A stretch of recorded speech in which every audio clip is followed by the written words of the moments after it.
Stop killing people. Enough is enough.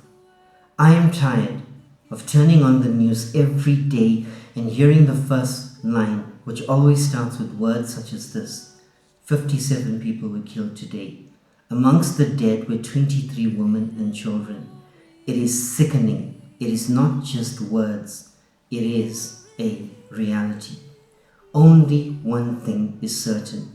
Tomorrow's news will open with a similar line.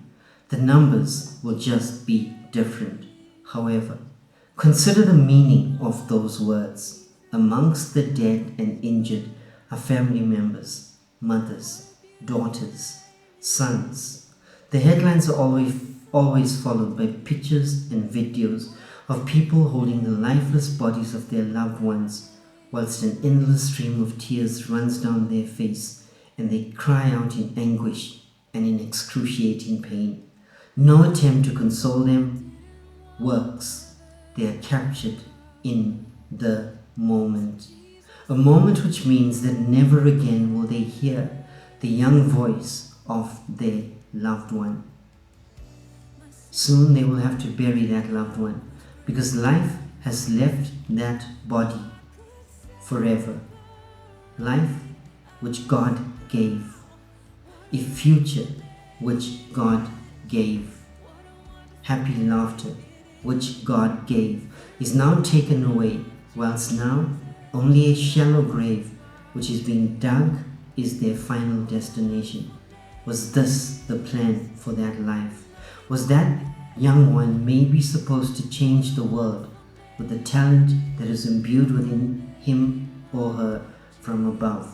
We will never know. That life was taken away by someone else.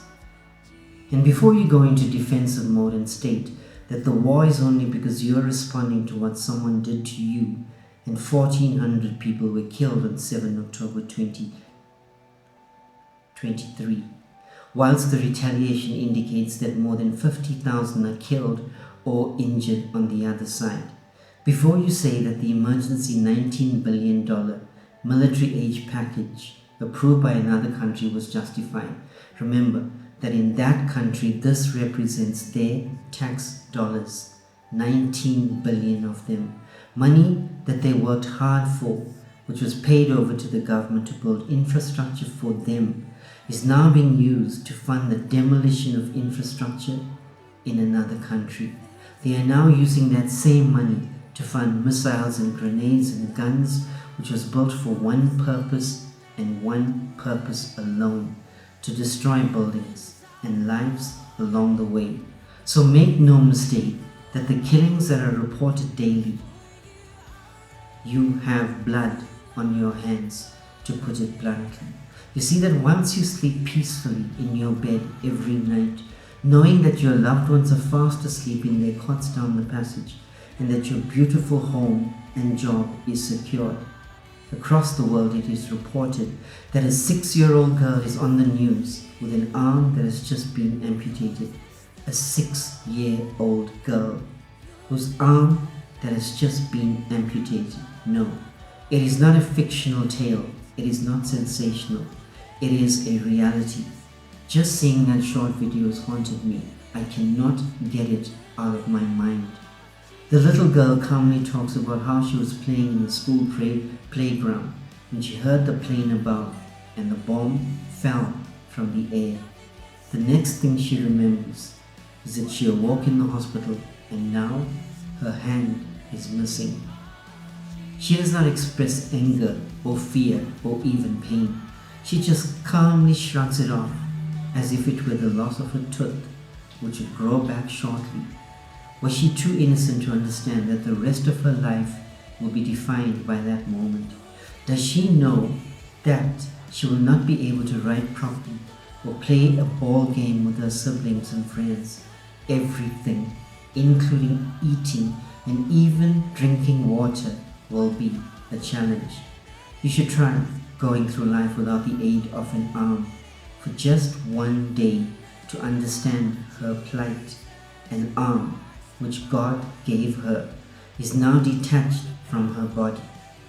If she gets married one day, Her wedding dress will have to have the space where her arm was supposed to be cut out.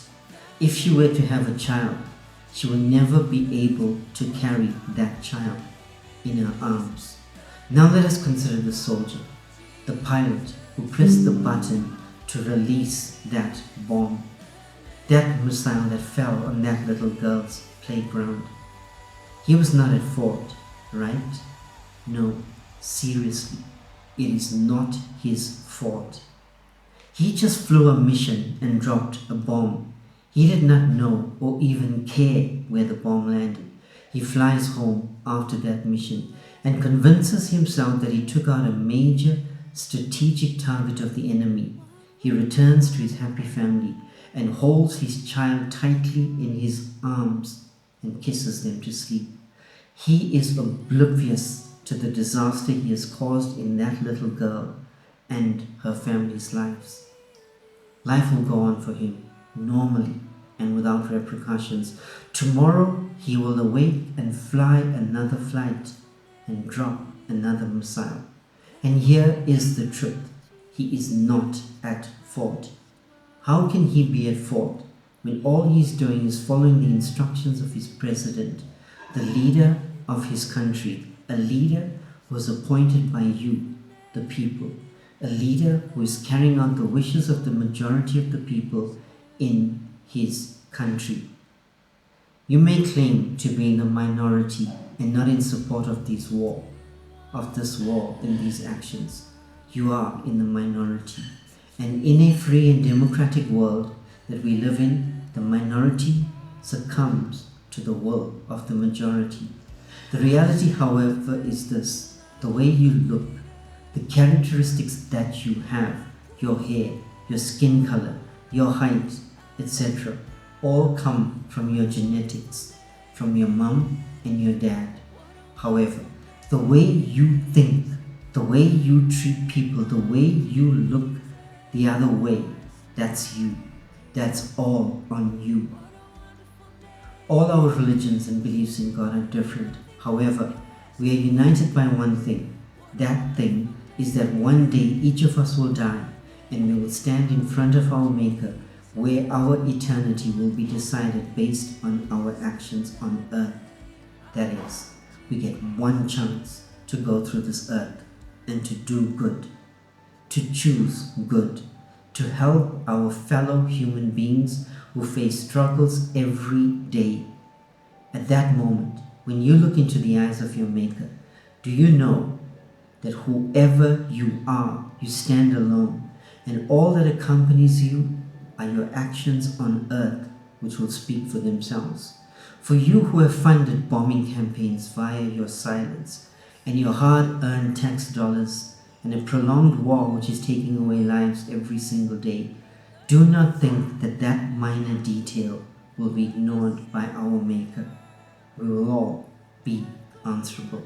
A 6-year-old girl, and amongst her, has paid a price in the form of a lost limb because some bad people from her country did some bad thing that she didn't even know about or agree with. Are you certain that there are not some bad people from your country doing some bad things that you don't know about and that you don't agree with? How would you feel if you had to pay for that bad thing with your limbs or with the limb of your children? Also, consider this: the last person you want to be is the presidents and the leaders of those countries who have authorized war and revenge plans, which people in their country then just execute simplistically. How do you sleep at night, knowing that so many bodies lie lifelessly because of your proclamations? Your place in the afterlife is secured, and in no way should you expect eternal rest. So what is the call to action? Here it is. The minority needs to become the majority. People who have been on the sidelines need to take a side. A country cannot be ripped apart whilst humanitarian aid is blocked, as it is used as a weapon of war. The area cannot be described as a prime piece of real estate which will be turned into a playground for billionaires once it is cleared out and rebuilt. People live there. It is their home. It is all that they have known all their lives. We need to speak with one voice and say, stop, no more. In 2025, in this modern age that we live in, we can sit around a table. We can find a resolution. We can find a diplomatic solution to a terrible situation. Unless, and God pray that this is not the position, unless you are happy with the status quo and the killing of innocent people is something that gives you an innate sense of joy, we need to join this narrative.